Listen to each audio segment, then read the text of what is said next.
Ok, muy buenos días. El día de hoy vamos a estar hablando sobre un tema que también es de suma importancia para las plantas y es el de las semillas, un poco sobre la morfología de las semillas, pero más aún sobre los procesos germinativos que tiene una planta, ¿cierto? Y en la imagen que se encuentra al fondo de esta presentación claramente se muestra ese proceso de germinación, en este caso de una planta no monocotiledónea, ¿cierto? Entonces, nuevamente tenemos que regresar a la temática sobre la flor, ¿cierto? Y entender el paso de las flores hacia las semillas. Obviamente el paso de las flores a las semillas se da obviamente durante el proceso de reproducción, a través del cual los granos de polen, ¿cierto? En su doble fertilización, en el caso de las angiospermas, ¿cierto? Fertilizan obviamente ese núcleo y comienza a generar el embrión, que es lo que podemos ver en esta imagen. Y finalmente, pues de ese embrión, ¿cierto?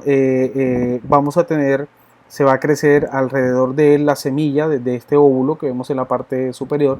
Finalmente vamos a tener una semilla y pues esa semilla pues va a caer en diferentes lugares para que se dé el proceso de germinación. Ahora, ¿qué es una semilla en términos generales? Una semilla básicamente es una estructura que contiene un embrión y presenta no o sí un tejido nutritivo. ¿Qué quiere decir esto? Eso quiere decir que no todas las plantas siempre presentan tejido que le permite a la semilla o al embrión como tal alimentarse durante algún tiempo. Eso depende en esencia de, eh, depende de si la planta va a estar largos periodos de tiempo esperando a que se dé su proceso de germinación o por el contrario tiene un proceso de germinación mucho más rápido, ¿no? Normalmente los embriones están cubiertos por o están protegidos por una cubierta seminal y esa cubierta seminal permite la supervivencia básicamente. Las semillas y esa cubierta seminal, ¿cierto?, que permite la supervivencia, también finalmente va terminando la dispersión. Recordemos, y obviamente lo veremos un poco más adelante, pero una de las características interesantes que uno puede ver en la evolución de las plantas, y es por ejemplo con los frutos, y se los comentaba durante la charla sobre la evolución de las flores, es que básicamente, jóvenes, primero evolucionaron las semillas, ¿no? Primero surgieron las semillas y las características particulares de las semillas, ¿no? Y posteriormente hubo esos avances o novedades evolutivas que hoy podemos ver en las flores.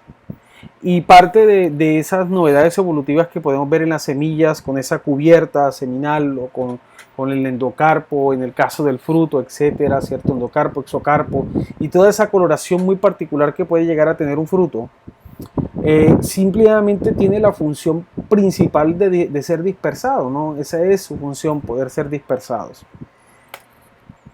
Aquí tenemos una imagen básicamente de una semilla que este es el fruto, ¿cierto? Cada uno de estos es el fruto o este es el fruto completo y cada una de estas estructuras que estoy señalando con el mouse es una semilla.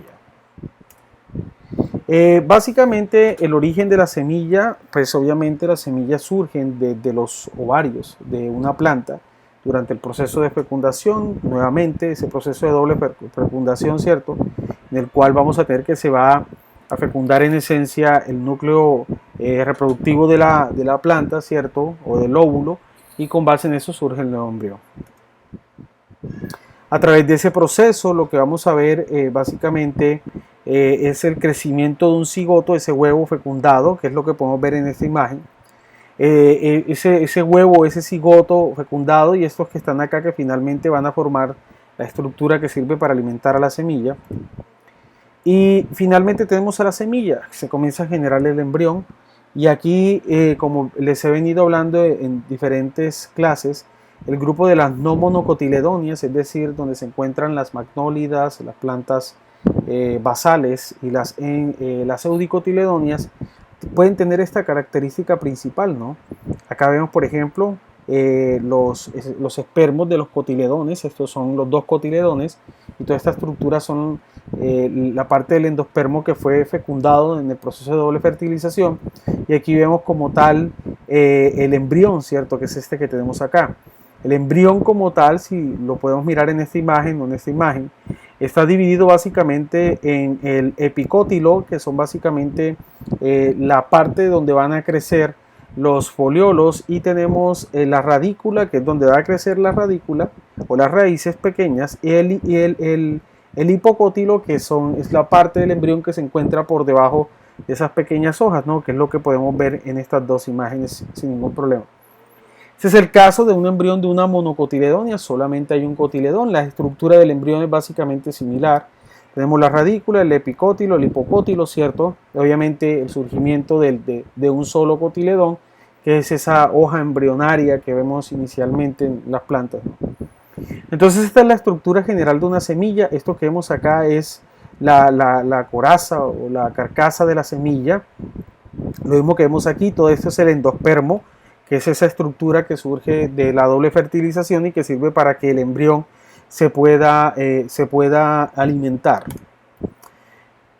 Ahorita quiero que pensemos en tres términos, que es el episperma, el tegumento o la cubierta seminal. Esto básicamente es la capa que rodea la semilla, y esta a su vez presenta dos capas. Una que es la externa o la testa, ¿cierto? Derivada del tegumento externo. Y la segunda es la interna o tegmen, derivada del tegumento interno del óvulo o la nucela. Recordemos que en un óvulo, y voy a retroceder un poco para que puedan observar una imagen, por ejemplo, desde acá. En esta imagen, por ejemplo, pueden ustedes ver un poco el tegumento que se están formando, ¿cierto? Entonces hay un tegumento externo y una parte interna, y básicamente eso es lo que estamos viendo en estas capas que estamos analizando aquí. Este es básicamente, ¿cierto? El episperma es esta estructura que está surgiendo acá. Esto se llama la calaza, ahorita la vamos a ver más adelante.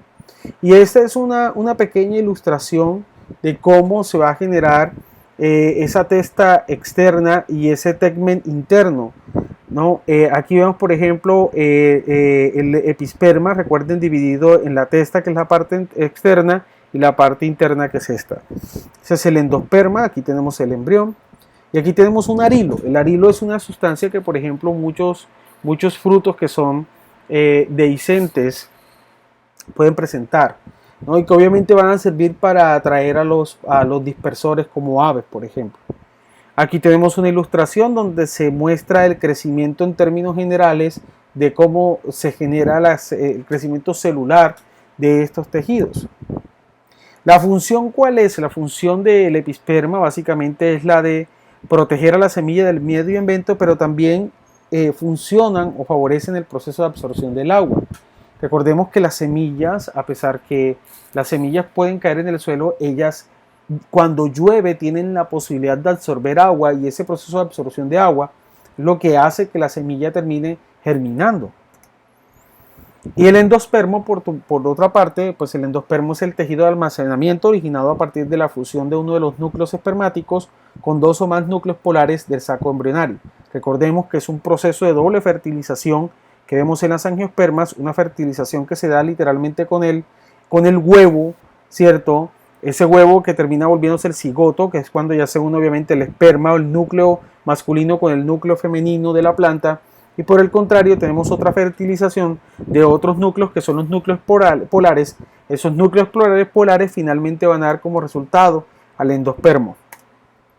El endospermo, si está o no está presente, puede ser endospermos, pueden ser, por ejemplo, semillas que son de tipo albuminosas o de embriones pequeños. Y los que no tienen un endospermo muy particular son exalbuminosas de embriones grandes. Por ejemplo, en Cocos nucifera el endosperma es parcialmente líquido. Todo el líquido que usted se toma en el coco es el embrión, ¿no? Es parte del embrión, es el endospermo básicamente. Entonces literalmente, si lo podríamos pensar en un modo muy real, usted cuando se come el agua del coco se está tomando parte del feto de la planta, ¿no? La porción periférica es carnosa, que es lo que vemos en esta parte carnosa del coco. Todo esto hace parte del embrión, ¿no? Todo esto es el embrión en el caso de Cocos nucifera. El perispermo, que es el tejido de reserva o el tejido nucelar. Aquí vemos el tejido, el perispermo, vemos el embrión, que es todo esto que vemos acá. Aquí está el perispermo, que es el tejido del tejido nutritivo, ¿no? Ese tejido que básicamente surge, obviamente es el endospermo, va a servir para que toda esa estructura que estoy señalando, que es el embrión, se pueda alimentar. Ahora el embrión por su parte, ya entrando un poco a analizar el embrión está formado por cotiledones básicamente, que son hojas embrionarias. Está segmentado por el epicótilo o púrpura, que es el tallo embrionario, la radícula, obviamente, que es la raíz embrionaria, y el hipocótilo, que es la zona de transición entre la pluma y la radícula. Vamos a ver cada partecita. Quiero que miren un poco, por ejemplo, esta semilla. Esta es una semilla cerrada en la cual tiene esa estructura que es el hilum. El hilum es importante porque en el hilum es donde se da, donde usted puede ver, por ejemplo, este es el hilum y es donde básicamente está anclado el endospermo. Del hilum también es importante porque a través de estas líneas es por donde se va a romper la semilla para que pueda surgir el cotiledón o los cotiledones. Aquí vemos nuevamente la imagen, ¿cierto? En las no monocotiledonias, y por eso acá aparecen comillas aquellos grupos llamados dicotiledonias. Esta es la estructura de la imagen y anteriormente les hablaba un poco alrededor de eso. Sin embargo, quiero que miren unas características particulares de la semilla ya madura, ¿cierto? El micrófilo, que es un pequeño orificio abierto que dejan los tegumentos en el rudimento seminal. El micrófilo, vuelvo y lo coloco acá. Este es el micrófilo, es esta pequeña abertura. El rafe es un cordón o una costura que origina por la soldadura o función de la superficie del rudimento seminal. Y el hilo es la cicatriz que queda en la semilla por su separación del funículo. Fíjense que este es el hilum, por ejemplo, como les decía ahorita, termina generando esta pequeña cicatriz y finalmente es por donde se va a abrir la semilla para que se dé a cabo el proceso de germinación de una planta. Acá tenemos una imagen en términos generales de tanto las no monocotiledonias como las monocotiledonias, cómo es la estructura de las semillas en estos dos grupos. Es un modo de repaso, ya lo habíamos venido hablando anteriormente y acá lo traigo a modo de un repaso. La germinación, bueno, básicamente la germinación es una continuación del crecimiento del embrión después de que la semilla absorbe agua. Recuerden, y esto es un paso importante, y es que no se puede dar un proceso de germinación, es decir, de surgimiento de los cotiledones de la semilla, si las condiciones ambientales externas no son las mejores para que se dé a cabo este proceso. Me hago entender. Por ejemplo, nosotros en nuestra zona vivimos en zonas estacionalmente secas. Quiere decir que tenemos una temporada fuerte de sequía, que es la que casualmente estamos viviendo o que estamos terminando de vivir, que va desde noviembre, diciembre hasta enero, febrero y en algunos momentos se ha extendido hasta marzo. Pero son zonas de sequía muy fuerte.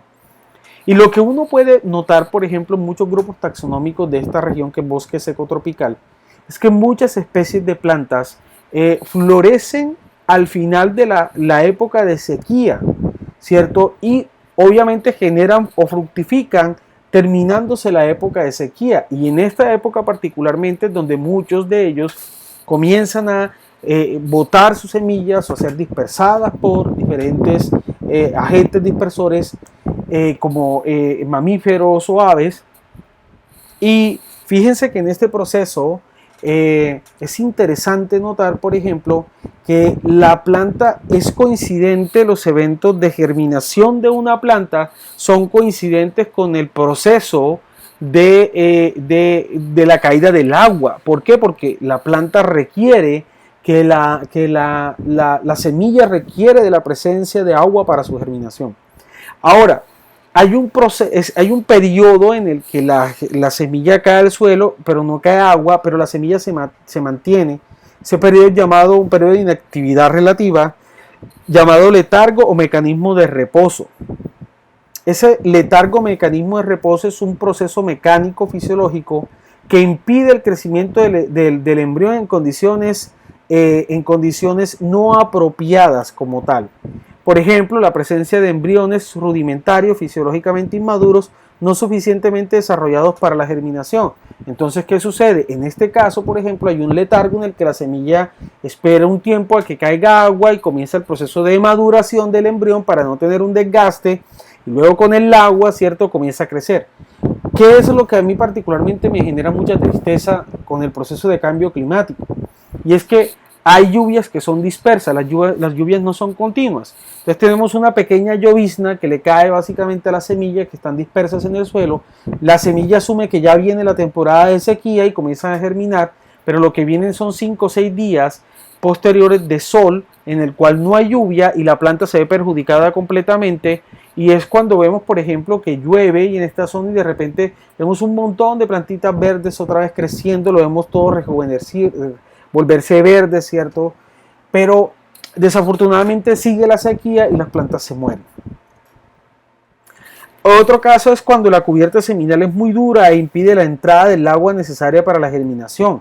Entonces esto también es otro mecanismo de letargo que utiliza la planta para evitar, por ejemplo, estos casos en los que el agua no es continua, sino que es muy dispersa, cayó un poquito de agua, pero no es continua. Luego, por ejemplo, cuando la cubierta seminal se ablanda por grandes concentraciones de agua, entonces ya ella puede entrar y se pudre básicamente y comienza a crecer el embrión. Las semillas contienen inhibidores de germinación que necesitan tiempo para ser removidos. Este es otro caso. A veces le entra agua y mire que estos son mecanismos que a mí me resultan supremamente importantes e interesantes en las plantas.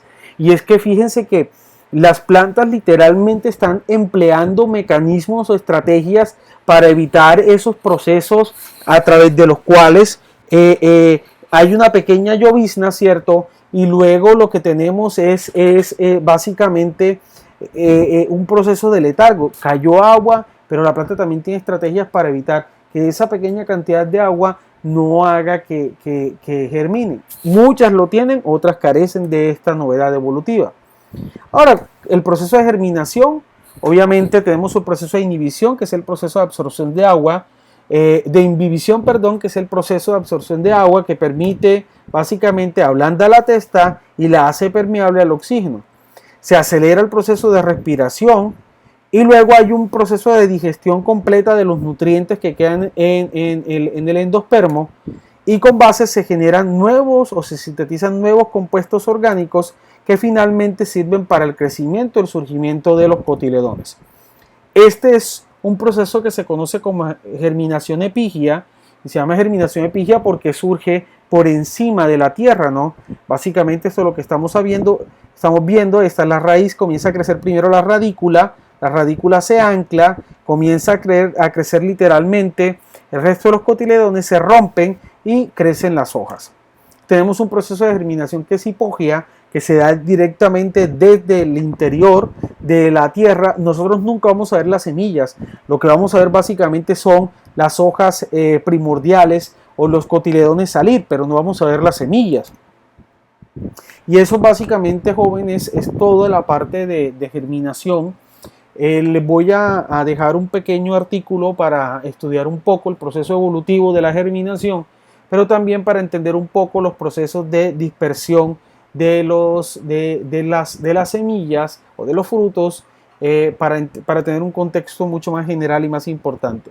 Y ese es todo el componente que tenemos del curso de Botánica de Plantas Superiores para la Universidad de Sucre.